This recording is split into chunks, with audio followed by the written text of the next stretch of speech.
Hello, welcome back. Thank you for joining me.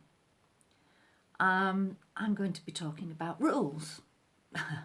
Rules, we seem to be surrounded by them at times, or we begin with them early in life and they carry on through. Of course, when we hit the teenage stage, that's when they start to rebel against the rules, isn't it? If you've got teenage sons, daughters, grandchildren, then you'll know what I mean. If you say to them, in by such a time, oh, well, everybody else can stop out later. Nobody else's parents have to have them in at that time. It's always the whole world against them, isn't it? But generally, we have rules that are there to help within the family, rules to help within institutions such as schools and businesses, within society as a whole. And of course, there are those of us who will dutifully keep to them, and those who seem to think that rules, they're for others, not for me. I'm above that sort of thing. Especially those who have actually had a hand in making up these rules. And I am going to name no names. So, the rules for children. Well, no, don't do that. It's not a good idea to draw on the walls because that spoils it for everybody else, etc., etc. But there are some families who don't believe in saying no to children, in setting boundaries, in allowing them to find their own way into things and through things. I'm not quite sure how I would have been able to have coped with that one. As a parent, certainly. But if it works for them, then fine.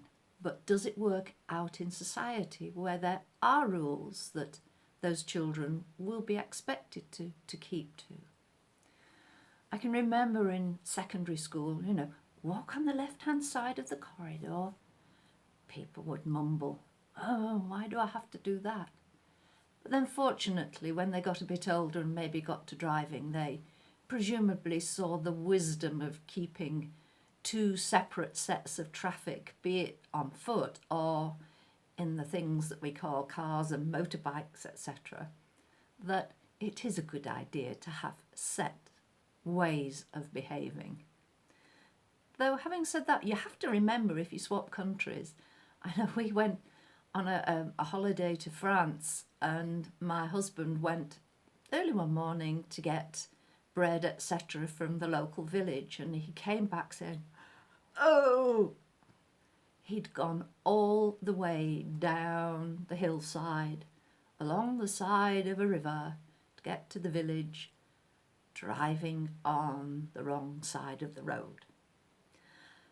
Fortunately, he didn't meet anybody coming back on the right side of the road, so he somehow remembered for his way home and got back in one piece.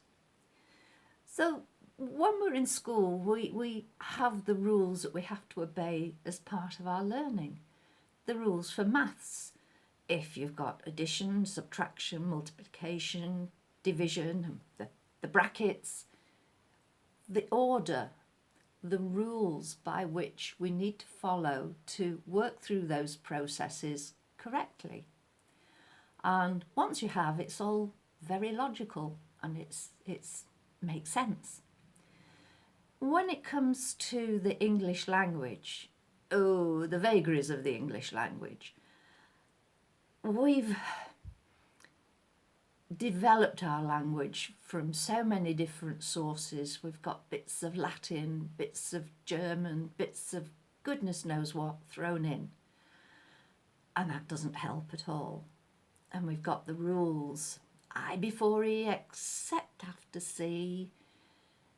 And the same with so many other things that the exceptions seem to actually equate more with the general run of things than the actual rule. But teaching little ones to read and write, it's not an easy thing for some of them. Some just soak it up like a sponge and it happens. When parents share books with them rather than make sure they stoically work out each word, then that helps as well. And a home that has books in it, that also sets an example that books aren't something that are just for school. Books are for home, books are for life.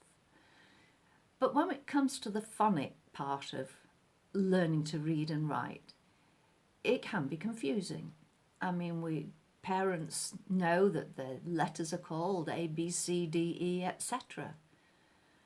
But then those aren't the sounds that those letters make within phonically regular words. And when you start talking about the sounds as in a, k, etc., they think that that's just talking baby talk. So getting them on side, getting them understanding how things work is always a good step forward. But having said that, there are those exceptions. And I used to show this to parents who said, well, learning to read and write is easy. I said, okay, look at this word. Reading it as it looks, as in goatee, that's an ancient tribe, I think it's in India, but we don't really talk about them very often. So I said, using the rules that we apply throughout our phonically regular words, what else could that read as? I have no idea. So, the G and the H, if we read those as in tough, we start off with a F sound. The O, if we read that as in women, it becomes an I. So we've got F, I. And what about the T and the I? Well, if we use it as it's used in nation, we've got a sh. So it can read as fish. But then again, it can also take another turn. If we read the G and the H as in though, it disappears. If we read the O as in people, it disappears. If we read the T as in ballet, it disappears. And yeah, if we read the last letter, the I as in business, it becomes an invisible word.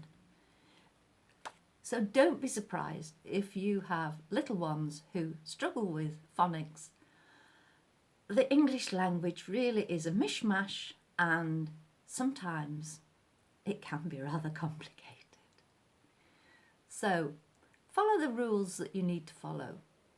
Don't beat yourself up if you break an occasional one, so long as it's not something that is of vital importance or important on the health and safety point of view. And don't say, Dee said to break it. So thank you for listening. Take care, and do please subscribe and tick the like and the share buttons.